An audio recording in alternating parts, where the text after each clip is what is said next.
and a good morning, good afternoon, and a very good evening to you. Good morning, people of Tube. Hope you're feeling grand, and all's well in your world. Hello, everybody. What for A&Q Wednesday, everybody? You know it must be warm because Dave's got his arms out, which he doesn't like, but he's got them out because it's too warm. Anyway, hey everybody.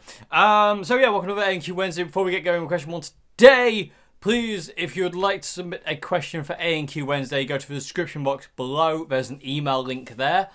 Email me your questions there. Also, if you like this channel and like what I do here, please consider becoming a patron at Patreon. Link to that is in the description box below. It basically gives me the ability to do this without my patrons, I can't do this. So, patrons, you all rule. Thank you very much indeed. You are legends.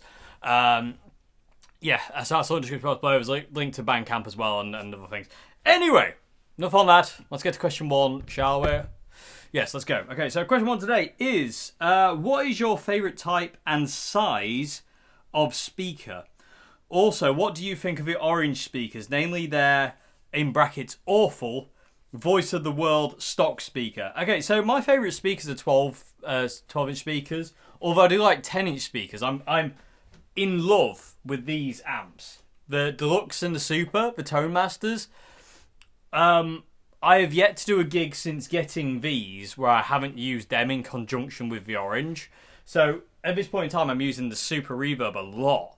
And actually, fun enough, the last gig not the last gig I did, but the gig I did at the Prairie Hotel, which I did the gig vlog for, the orange hated that room. The orange amp just hated that room.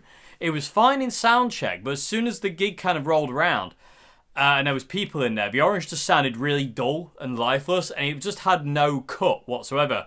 It was just really, like, it was flubbing out the low end of the band, and it just sounded, like, too inflated.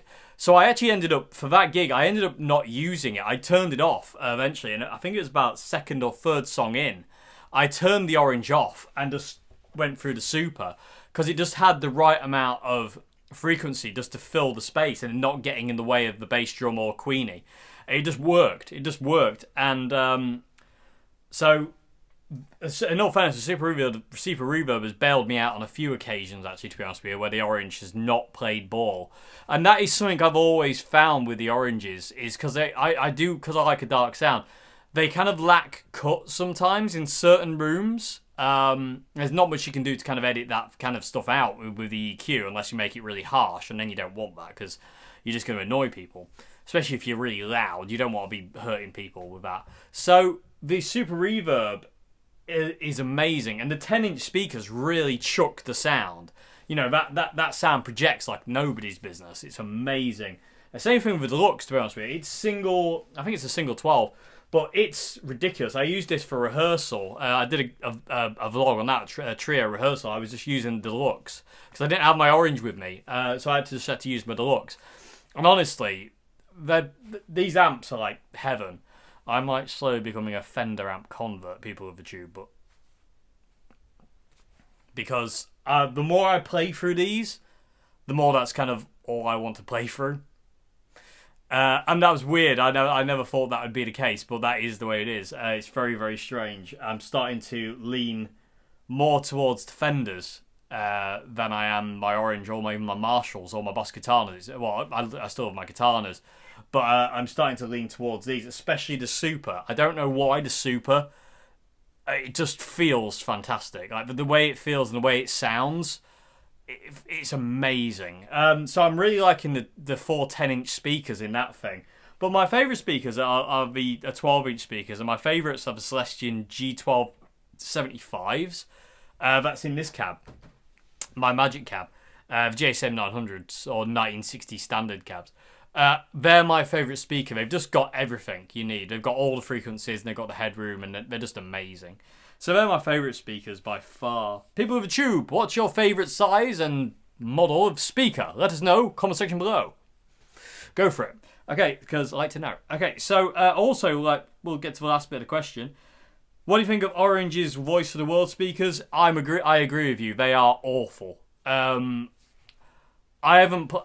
Funnily enough, my Orange CR60 has its Voice of the World speaker in it. And that's the only amp I've ever played through where I actually semi-like the speaker. And I mean semi-like. I don't love it, but it's pretty good. The ones I had in my orange cabs are gone. They're not in there anymore. They've been replaced. I don't like the Voice of the World speaker. I think it was a very bad move on Orange part to ship the amps with those Voice of the World speakers, because it really made the amps sound not very good. It was a really, really bad move. I'm really happy to see that the Super Crush 100 combos now come with Celestion speakers, and they sound infinitely better. They sound amazing. I really want to get the combo, actually. I'd love to get the Super Crush combo. I need to see if I can badger Orange, see if they can send me one for a review, because I can't afford to buy one. But anyway, that's neither here nor there. I don't know why I said that. But anyway, here we are. You're just bitter, Dave, because you can't afford to buy one, aren't you? Yes. Aren't we all bitter about something we can't have? Anyway, moving along. But yeah, I don't like voice of the world speakers at all. As soon as I ran my Orange through this cab, that amp came alive, and it still does. This is like, my go-to cab. It really is. But like I say, I am warming very heavily towards these Fenders. I really am. And that kind of started, my Fender kind of thing started with the Fender Stage. I've had the Fender Frontman 212R. I didn't like that. I had a Fender 50XL, which was alright. Was good, but not great. It was amazing. It looked great. And it sounded good, but it just wasn't me. And then I got, like I said, the Fender Stage was the first Fender amp that made me go, whoa. And then these came along, the Deluxe first, then the Super Reverb, and they made me go like even more like, holy big words. Yeah, the Super Reverb especially, I just don't want to be without that amp. I don't really want to be without Deluxe, really. I don't want to be without these either. But there's something in these that's appealing to me more and more these days. Things are changing in that way. I don't think my sound's changing. I think there's just something in these amps that, say, the Marshall and the Orange don't have, and I don't really know what that is. I really couldn't put my finger on it and tell you if I tried People with Tube, to be perfectly honest with you. But there's just something in these Fender amps, the Super Reverb and the Deluxe, that just is really, really special. And I really can't put my finger on saying, that's it. I don't actually know what it is. But I love these speakers. I love how light these amps are and stuff like that. It's amazing. So yeah. Yeah, so anyway, I hope it's not a question, but I am with you on the Voice of the World speakers. I think they are garbage. The moment you change out the Voice of the World speaker for another brand of speaker, like a Celestion or anything like that, they just sound better. The amps just sound better. The Voice of the World speaker is just not worth it. It's really not, in my opinion. It's not a garbage speaker, but it ain't a good speaker. You know what I mean? In my opinion. Okay, so anyway, so I bet this question. I'm going to move on to question 2 now. So question 2 today is, any advice at all on how to ensure that what's in my head gets played on the guitar? Is that even possible? Yeah, it is.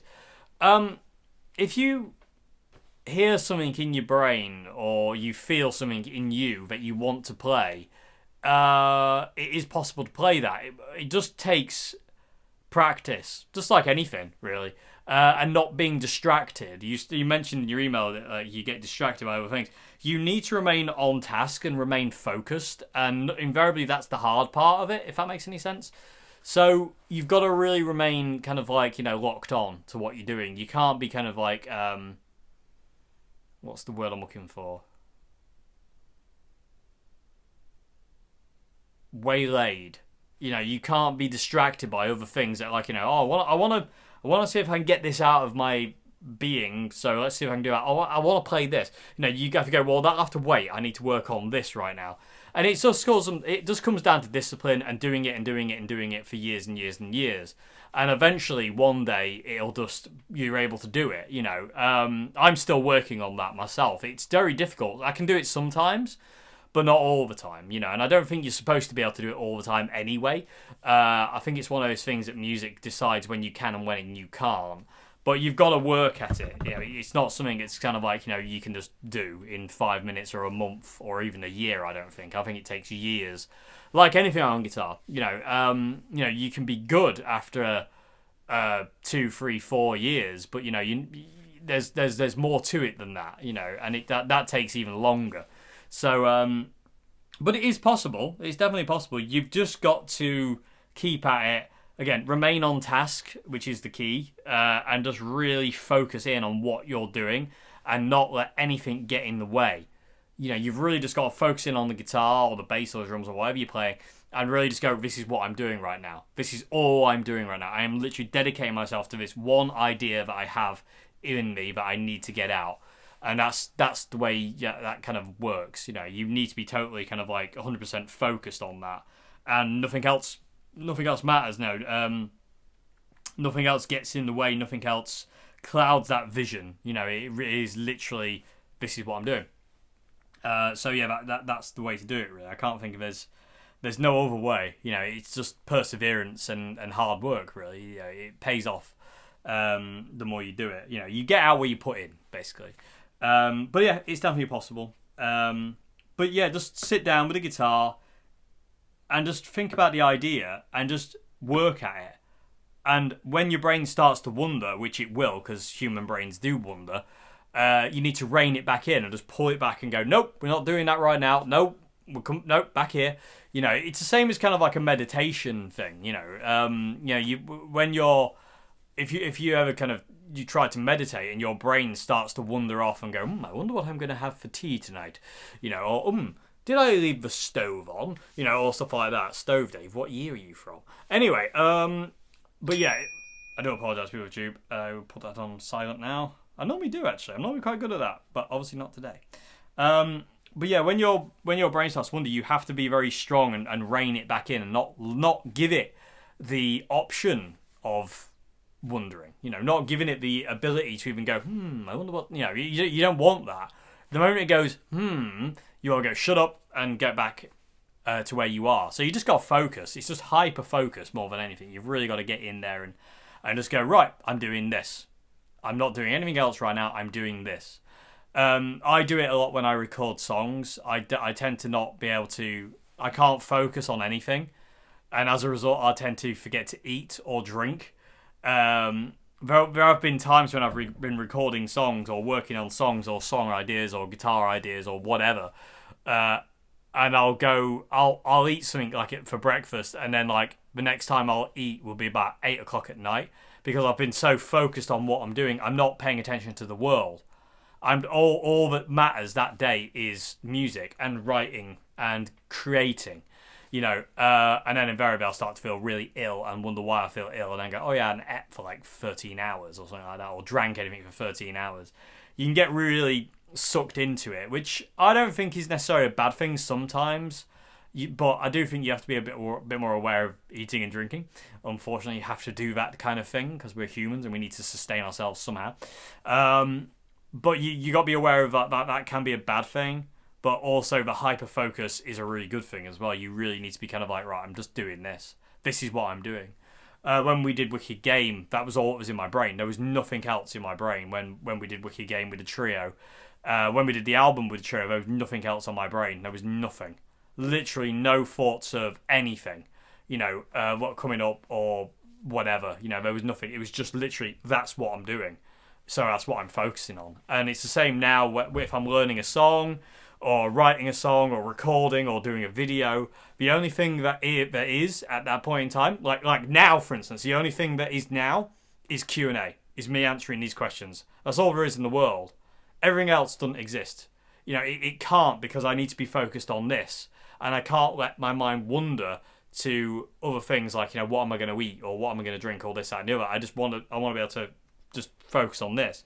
And the same thing when I play intro jams. I don't want distractions. I don't want a thought process. I just want to be turned off to it and let it be. Today's one, for instance, today's intro jam actually started out on the 62 Strat, which I wanted to play. Music didn't want me to play the 62 Strat. So it kind of was like, no.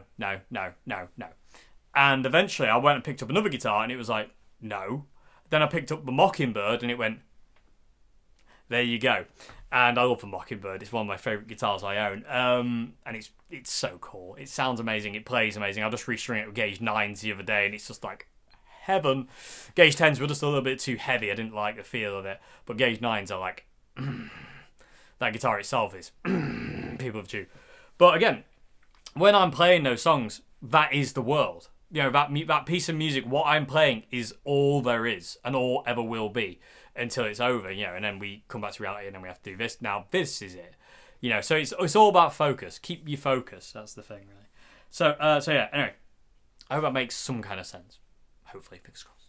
Okay, so move on to question 3 now. Question 3. How weird is that? It's like some kind of weird alien creature. It's Half-Life. It's those things in the blast pit.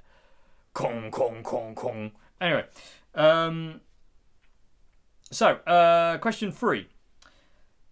What do you think of John now using the Boss... John Frusciante, sorry. So, what do you think of John Frusciante now using the Boss Super Overdrive 1? And is it a good substitute for a jackhammer or the golden plexi? Also, do you know if the Joyo Wah 2 multi-mode is a good substitute for the Ibanez Wah? I don't know about the Joyo Wah pedal. I can't answer that one. I've never tried one. So, people of the tube, if any of you out there have ever tried the Joyo Wah multi-mode, is it any good? Let us know in the comment section below. If you've tried one, let us know in the comment section below. Let's help this fellow out. So, yeah.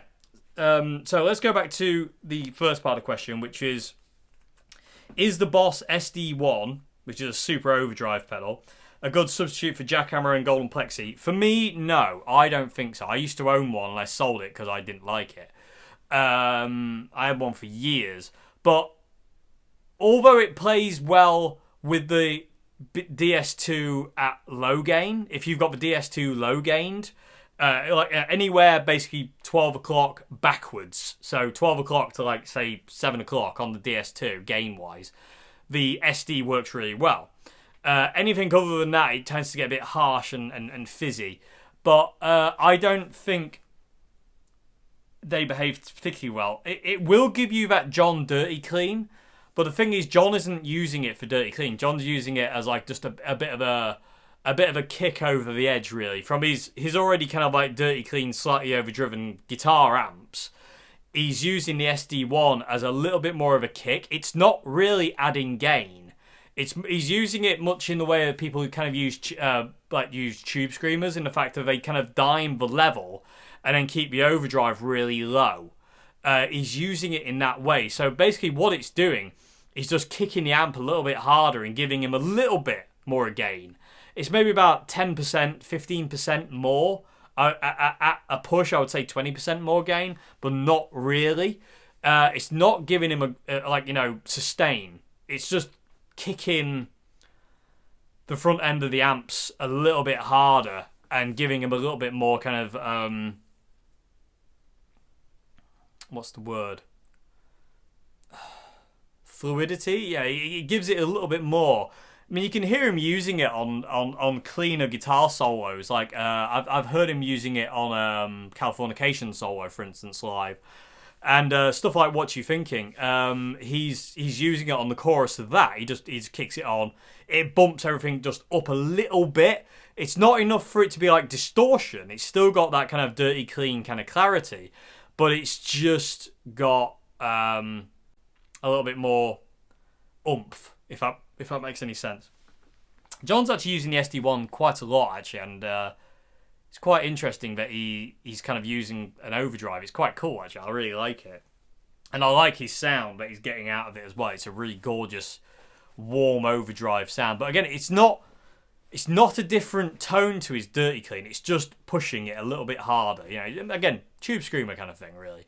But again, I think the SD1 is a better choice than a tube screamer, because the tube screamer would bump up the mids and that would make his guitar sound really clanky because of a mid-range hump, and he's using Marshalls. You know, it wouldn't sound very good. That's the reason I stopped using tube screamers, is I didn't like the mid-range hump it gave. It just kind of clanked and I didn't like that so much. That's why I used the golden plexi or the jackhammer. So back to the question. Is it a good substitute for jackhammer and golden plexi? Yes, to a point. It will give you that John Frusciante dirty clean tone. I did actually do a video in 2015. Yeah, I did a video in 2015 using the Boss Super Overdrive in the way, weirdly enough, in the way John's using it now. Just, you know, talk about coincidence. It's really strange. But it was a video of me using, I can't remember exactly what it was. It was something to do with a CR120. I think it was just a small pedal board just running into the clean channel of the amp, because I don't use the clean channel of the CR. I don't actually remember what the video was, but I used the SD1 there, and what I used it for was just like this mild, dirty, clean overdrive. And funny enough, I used a Boss DS1 for distortion with that, because I didn't have another DS2 at the time, but I really wanted to use a DS2, but I didn't for some reason. But anyway. And the SD1 was really good. It was a great pedal, but I don't miss it. You know what I mean? They're not. It's not a pedal where I was kind of like, oh damn, you know, when I found out John Frusciante was using it, I wasn't kind of like, oh damn, I wish I hadn't sold mine now. It's like I'm kind of not bothered by it at all. It is a good substitute, but again, it doesn't behave particularly well with the DS2 if you want like higher gain. It's pretty good though. It's pretty good, but I would still recommend something like a Golden Plexi or the Marshall jackhammer over the top of that. I need to start actually kind of like experimenting with some other pedals to get this John Frusciante dirty clean. Because again, been a creature of habit. Once I find one thing that works, I just stick to it like glue. And I don't experiment. But I think for to help some of you out there to kind of like, you know, with this John Frusciante kind of tone hunt that you're on, the jackhammer's quite hard to find, and the Golden Plexi isn't always accessible. So I might try and find out some other pedals and see what we can do. Invariably, I mean, if you've got a Marshall kind of style amp, you can kind of get it out of the amp. But anyway, but yeah, I do love the SD1, but it just wasn't quite good enough, in my opinion. You know, the Tube Screamer was a definite no-no. TS9s, TS808s, TS10s, very definite no-no for the John thing. I've tried them before, and although they kind of get the right tonality, they don't play well with pedals like the DS2 or Ibanez Wahs. You know, they just don't play well with them at all. They kind of like don't like each other. And you have to use kind of like another pedal to kind of as a mediator between them, you know, middleman, if you will. I mean, there are other Tone City pedals that will do the John Frusciante thing. Weirdly enough, speaking of Tube Screamers that do the John Frusciante thing, weirdly enough, the Tone City Green Tube, which is basically their version of a Tube Screamer, actually does the John Frusciante dirty clean and also plays nicely with the Ibanez Wah and the DS2. And I think that's because it's not completely a Tube Screamer. It kind of lacks that mid-range boom, but it still has the tonality of a Tube Screamer. It's really, really weird, but it works really well for that John Frusciante thing. So the Green Tube works, and also the Black Tea by Tone City does as well. I'm trying to think of other pedals. The Boss DS1 will kind of get you in the ballpark, but it's not quite. You know, if you run the gain really low, it kind of gets there, but not quite. I'm trying to think of other pedals as well that are on the market. I'm not really that clued in to kind of new overdrive pedals. Really, again, like I say, because I'm a creature of habit, I tend to stick to the same thing over and over again. You know, I tend to just kind of like, oh, there's a Golden Plexi, I'll buy that as a spare. Oh, there's a Marshall Governor pedal, I'll buy that as a spare, or a DS2, I'll buy that as a spare. I've got 3 Governors, I've got 3 DS2s, just in case, basically, because I use these things every day and live, if they die, I need to be able to replace them. Saying that, Marshall don't make the Governor Plus anymore, so Marshall, get on it, make them again, please. Those pedals were amazing. Why did Marshall withdraw them? They're mental, absolutely mental, and someone needs to have a word. Have a word with Marshall, somebody, and say they need to start making these Marshall pedals they made again, because they were blooming fantastic. Every single one of them was amazing. And they were only 40 quid. Well, I bet there wouldn't be that now, because everything's going through the roof and ridiculous. You know, you have to plan ahead just to go down the road now in a car. But anyway, moving along from, you know, economics. Moving along. So the SD1, I really like the way John's using the SD1. It kind of feels that that's replacing the MXR microamp as a boost for solos, more so, because he's got a bit more tonal range. This is my main issue with the MXR microamp, is it's okay if you want to kind of like, you know, kind of just bump up the level a little bit, but I find that it kind of alters the tone a little bit. It makes it a little bit brighter, and I don't like that. Whereas with the SD1, you can bump up the tone, you can bump up the level and the gain, but you've got a tone control. So you can actually edit out that harshness that I find the MXR microamp added. Because I hate the microamp. I really don't like it. My brother had one, and I borrowed it for ages, for years actually, to try and get it to do anything. And it just didn't work for me at all. I really didn't enjoy that pedal. So yeah, I mean, it is a good substitute, but be aware it might make the DS2 fuzzy. In all fairness, I'm not 100% sure. I don't really remember how it reacted to the Ibanez Wahs. But like I said, I did do a video with the SD1 in 2015-ish. So that's a long time ago. But I did do a video sometime around there. I don't know what the video was anymore. I was running a little pedal board through the Aria ST120 doing something. I don't know what it was. But I did use it then. For this purpose, you know, that kind of like dirty, clean John Frusciante thing. I was going to look for it just then, but I literally don't even know what the title of the video would be even called. It's really difficult to think. Anyway, I hope that's a question. I'm going to move on to the final question of the day. PeaveyTube, question 4. So, question 4 today has 7 parts, 8 parts, 8 parts. So, that's better. Let's go. So, question 4, part 1. Would you consider doing reviews on the Behringer series of pedals, or what is your opinion on them? I find them great value for money. Only downside is the plastic casing. Yes, but you expect that at the price. I agree. I really like Behringer pedals as well. Yeah, I would love to do a demo of. I've recently played. I've actually played quite a few Behringer pedals in my time. I used to have a Behringer V amp, and I really want to get another one of them because it'd be like a walk down memory lane. I sold mine, and because I needed money at the time when I was like, that was 2003. I had my Behringer V amp from 2003 to 2004. And I sold it in 2004 for like no money because I wanted money to buy something else. Or maybe it was just like petrol for my moped or something, I don't know. Yes, I had a moped. Anyway, it was great, I loved it. It looked like something from Star Wars as well. Gilera Ice, people of the tube, if you want to look up what they look like. They look amazing. I had one of those and rode it everywhere. Me, the Gilera Ice moped, and my white Strat on my back, we went everywhere in all conditions. It was amazing. Anyway, back to the thing. Yeah, I would love to do some Behringer pedal reviews. They are ridiculously cheap and cheerful, and they sound great. The plastic housing, definitely, I agree with you, is a thing. But again, for a 20 quid pedal, what do you expect? And they sound great, you know, as long as you treat them with kid gloves and don't go trying to smash them with your foot. Yeah, you'll be fine. You know, just remember they're not metal, basically. Dan Electro did a series of pedals as well, like in the early 2000s, that were amazing. There were all sorts of pedals, but they were plastic housing, and it kind of made them a bit kind of meh.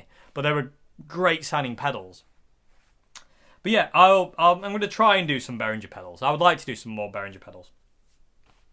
Okay, so question 4, part 2 is: do you still own the Aria ST62 guitar that you used up against the Jet guitar? I do indeed, yes. I still have that guitar. I don't play it a great deal because I don't like the neck. The guitar itself is fantastic, but I don't really like the width of the neck. It's not uncomfortable, but it's not as fun as like the Jet or my other guitars, because it's kind of wide, and it's a millimeter wider than a Les Paul, which is a little bit weird. I don't know why they would do that. And again, I've done a shootout between those two anyway, but like you say, but no, I mean, I still have it. I don't really have any desire to sell it. I do have a desire to rehouse the guts of the guitar into a different guitar with a kind of a skinnier neck. I would put a different neck or a skinnier neck on the Aria body, but the neck pocket is designed for that wider neck, so it wouldn't really work. So I'm thinking, PeaveyTube. At this point in time, it's in a flight case in the attic at home.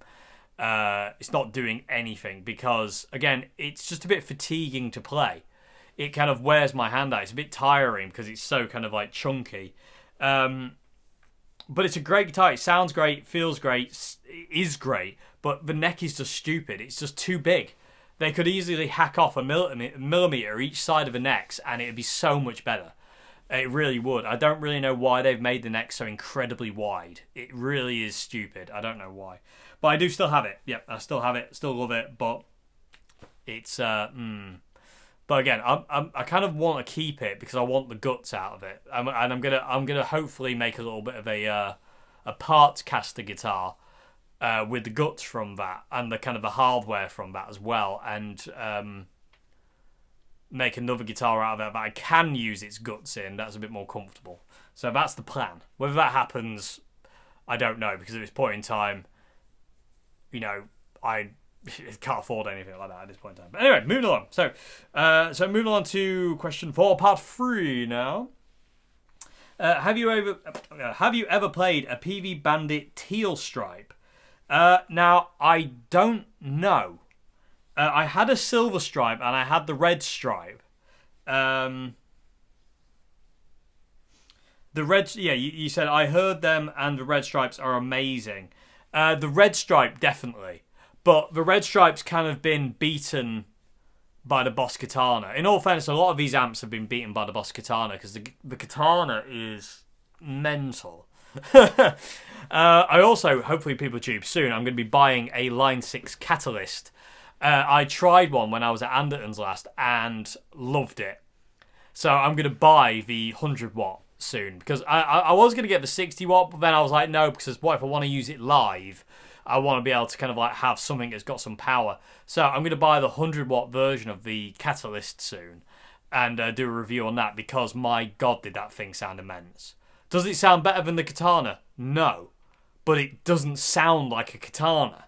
It's its own thing. It's really, really weird. But I love it. And it sounded immense. Oh my God. I literally was like, I just want to play on this thing all day now. And I couldn't because I was busy doing things with it. But, you know. But yeah, I'm going to buy the Catalyst soon. And you'll see that on the channel at some point soon, hopefully. Probably next month. But don't quote me because I don't actually know yet. We'll figure it out. It's coming. The Catalyst is coming. I just need to wait to save a bit of money to afford it at this point in time, and then I'm going to get it, and then we're going to have some fun with it, and I'm really looking forward to that. And they look great as well. The teal stripe. I want to say no. I haven't tried one. I've tried the red stripes. Like I said, I used to own a silver stripe. The silver stripe was amazing. The silver Peavey Bandit was absolutely stunning. That is an amp I wish I hadn't sold. I sold my red stripe because I had the Katana. But the silver stripe I kind of wish I had kept because it was a very old amp and I kind of missed that one. It had its... Although the red stripe was better, and it was, the silver stripe had something it didn't. And I don't really know, again, I don't know what that was, but it was special, and I sold it, and I shouldn't have done that. Silly boy. Anyway, but no, I can't say I've tried the teal stripe yet, but the red stripes are amazing, definitely. But I haven't tried the teal stripe one. Maybe I'll count for one. Okay, next part of question 4 is, what is your opinion on Chuck Berry and his guitar playing and influence on rock and roll? I think he's one of the big greats. He is, but I don't really have an opinion on him. I don't really... He's got no real kind of place on my guitar radar, if that makes any sense. Like, there's a lot of guitarists who aren't on there. But he's one of those kind of like legendary characters, but I don't really have much of an opinion, to be perfectly honest with you, on him, to be honest with you. So, and I'm not being a big Chuck fan. I don't think it's fair for me to actually say anything because I don't really know him or his music a great deal. I know his music quite a lot, but I don't know it in great detail. Not enough to be able to give an opinion that would mean anything, if that makes any sense, you know. It would just be... It wouldn't mean anything. So what's the point, kind of thing. That's my thought on that. But yeah, I mean, I would. He's one of the greats, definitely. Yeah, you can't take that away from him. Definitely, he's up there with, all these legends. Like Jimi Hendrix and B.B. King, all that kind of lot and stuff like that. So yeah, but again, like I said, I don't really have an opinion because I don't really listen to him. Some of his music I don't really get on with. It doesn't really click with me. So, but again, is what it is. As long as you like him, that's all that matters. Again, that's what I always say. Is like it comes down to what you like. It doesn't matter what other people like or don't like. As long as you like it, nothing else matters. I've said that a few times today, haven't I? I'm not quoting Metallica. Lars, don't sue me. Okay, moving along. Although Lars had a point back in the day. He really did. He knew where this was going. He saw it with Napster and stuff. But that's a different video altogether. Let's move on from that. Part 5 of question 4 is, do you enjoy the music of the Three Kings, BB, Albert and Freddie? Yes, very much so. How can you not? Love them. Prefer BB King over Albert and Freddie. BB's definitely my kind of favourite out of the Kings, but yeah, awesome music. Bald on a bad side. Oh. Anyway, so yeah, part 6 of question 4. It's too many numbers. Do you like Muddy Waters? Yes, I think Jimi Hendrix was influenced by him. Yes, he was. Jimmy was influenced very heavily by, Muddy Waters, BB King, Buddy Guy, all those, Albert King. Apparently Albert King really upset Jimmy, though, at one point.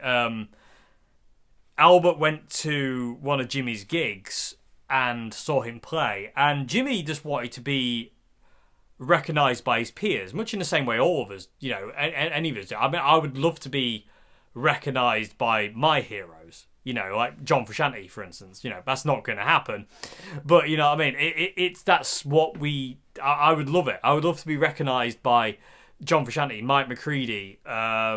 Unfortunately, Rory ain't with us, Jimmy ain't with us, and Peter ain't with us. But people like that, I would love them to kind of to give you acknowledgement, because it makes you you feel like you're on the right tracks. And Jimmy, like all musicians, wants that. You want to be respected as an artist, and there's no higher regard than when your hero says you're good. You know what I mean? So this story is kind of sad, because what happened was Albert came to Freddie. It's Albert, sorry. Yeah, Albert King came to one of Jimmy's gigs and left before the gig was finished. And then did an interview. Somebody asked Albert King about what he thought of Jimi Hendrix, and he said he's just a gimmick guitar player. He's not a blues player. And it really upset Jimmy. But apparently Albert wasn't a particularly nice guy anyway, quite intimidating, quite kind of nasty, kind of a nasty piece of work. I mean, I don't know. This is what I've just read. There's quite a lot of stories about it. It's like Miles Davis. Not particularly nice people, some of these people. They're not particularly people you'd want to spend much time with, because they're not friendly. But he really upset Jimi Hendrix with his remarks, and he remarked that he didn't plug straight into an amp, and because Jimmy used a wah pedal and a fuzz pedal, and Albert didn't like that. But again, I think that's kind of narrow-mindedness. I think that's kind of a man who's stuck in his ways, because BB King never was like that to Jimi Hendrix. He loved Jimmy. He was very supportive, BB King was. BB was one of those musicians that whenever you hear somebody talk about him, he was always like, you've got it. It's like, he was always extremely supportive, whereas certain other people are always some other musicians can be quite critical and just kind of like, meh. And there's a lot of that going around, and it's kind of sad, because again, a lot of musicians, like I said, myself included, and we like to have that recognition of our peers. We really do. We all know we're stood on the shoulders of giants. We're not going to get any higher than them, but to get recognition from whoever your hero is something very special. I was very lucky to get recognition from one of my heroes, Charlie, the Wolfman, who I played with a lot, and he adored not only my guitar playing, but me as a person. And that, to me, is one of the highest compliments I've ever got in my life, is the fact of how he just loved who and what I was, and how I played and how I was. He was just like, he was supportive of that, and that just kind of like to this day, that is something that I will always carry as a proud moment. Being stood next to him, feeling invincible, because he had that power to make you feel invincible, and to hear him say what he would say about me, considering how high up I regarded Charlie. Charlie was up there with Jimi Hendrix and John Frusciante. He really was.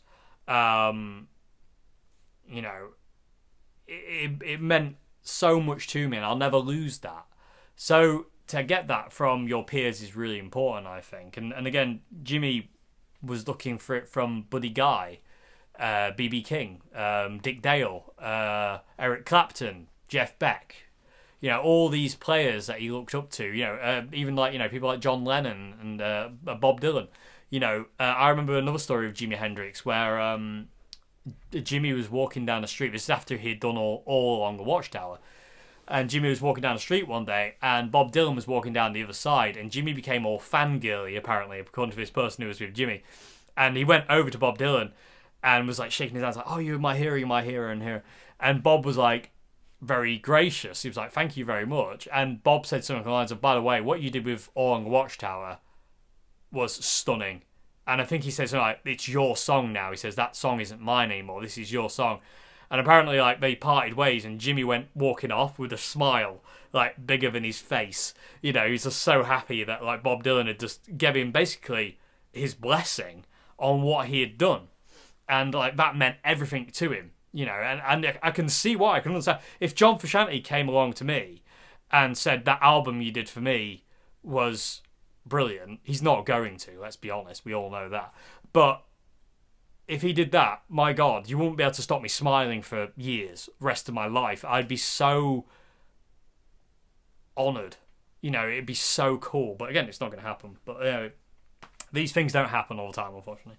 But yeah, but definitely, coming back to Fame, I do like Muddy Waters, and Jimmy was definitely influenced by Muddy Waters. You can hear it all over his blues stuff. So, part 7 of question 4 is, do you think in the future you will buy more cheap guitars like the SX brand or Encore guitars? It's always interesting to watch you jam on those cheap ones to find positives in them. Definitely. I love cheap guitars. I always will love cheap guitars. I want more Teisco guitars. For instance, I really want to collect Teisco guitars. It's really weird. Out of all the guitars that you can collect in the world, all the lovely vintage Gibsons and Fenders and Gretsch's and SCR, my desire to collect Teisco sits above all them. I just want to get so many of them. I mean, and honestly, look, why would you not want to? I mean, look at these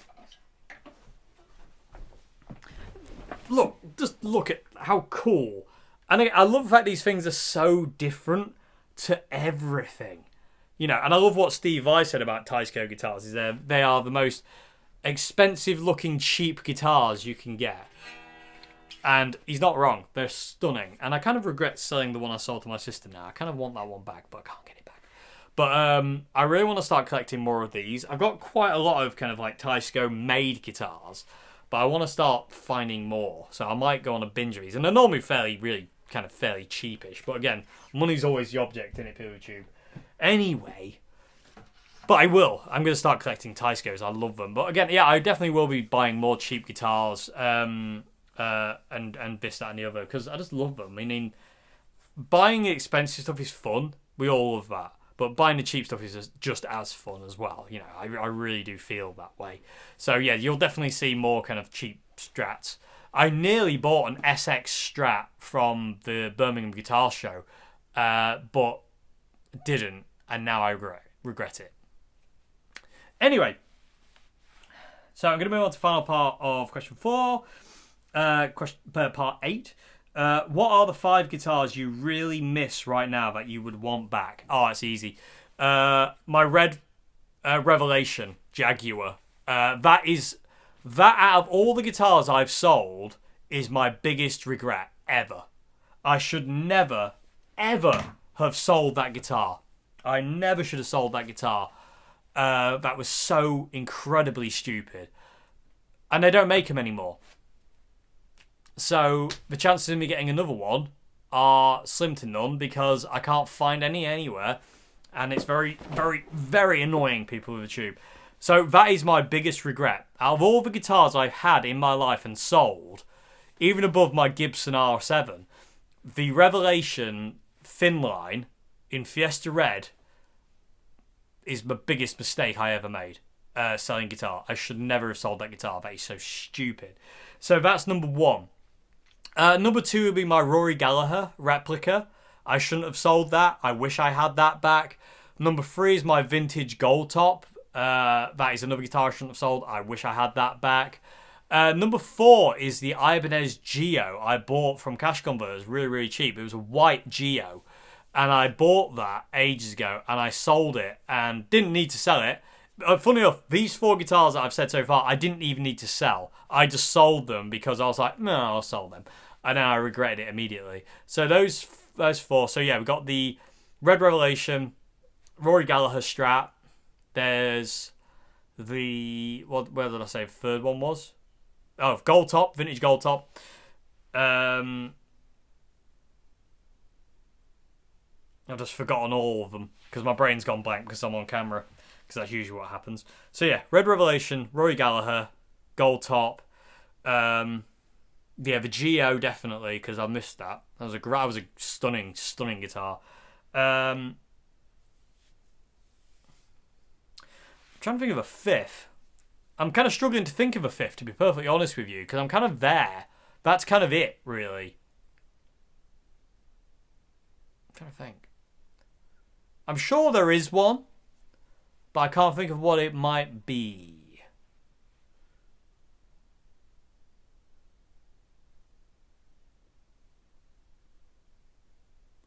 Oh, it could probably be my Squire Bullets. I had to sell them. They had to go. But I do like the bullet. I do have a very cool bullet, actually.